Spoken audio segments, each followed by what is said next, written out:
I'm Jason McIntyre, and I'm going to tell you where I hit the mark and where I fell flat with my bets this past weekend.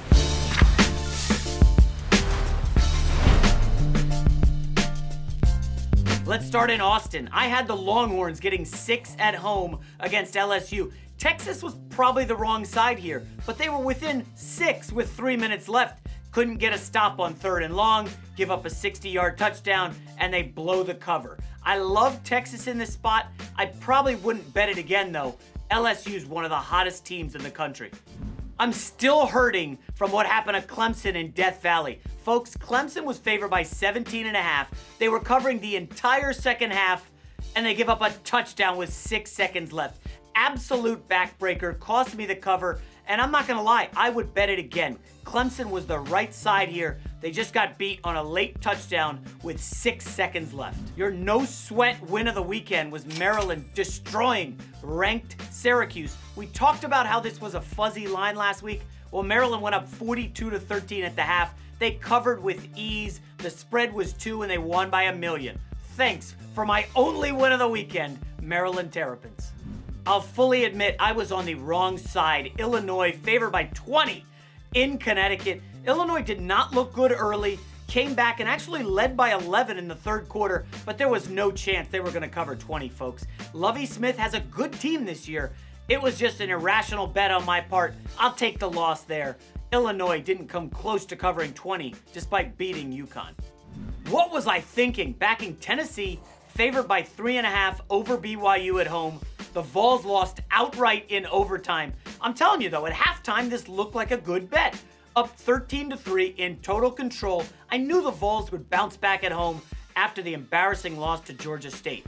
And then in the second half, they didn't show up. They just collapsed and outright lost in overtime.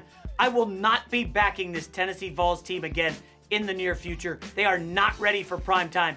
They're going to be bet against in the SEC.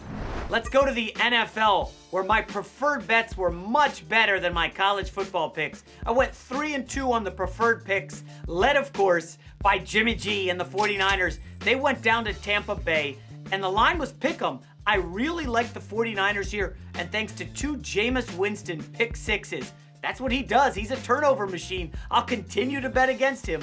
The Niners covered easily, winning by 14. Next up, the Indianapolis Colts. That was another winner. We got 6.5. They lost by 6 in overtime. Folks, the Colts should have won this game outright. We had it pegged correctly. The kicker, he missed 2 field goals and an extra point.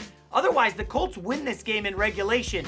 I think the Colts are going to be a bet-on team this season, even though Andrew Luck's retired. One game I totally whiffed on. I had the Pittsburgh Steelers getting 5.5 points in New England. What a disaster of a pick that was. This game was over at halftime. The Steelers were never in the game, never sniffed a cover, losing 33-3. Folks, I'm worried about this Steelers offense. They could not move the football, no running game to speak of. A horrible read by me. I think the Patriots are a team you're going to have to look to bet, even though they're going to be favored by double digits for most of the season. The Green Bay Packers on Thursday night, they were 3-point underdogs and won outright, a very impressive performance. A lot of people underestimated that Packers defense, and they really took over the game, dominating Mitch Trubisky. He was terrible. He was sacked 5 times, threw an interception, and the Packers were definitely the right side. They didn't do much offensively, but defensively, they're going to be a team I'm looking to back throughout the season. My worst read of the weekend, Cleveland Browns favored by 5.5.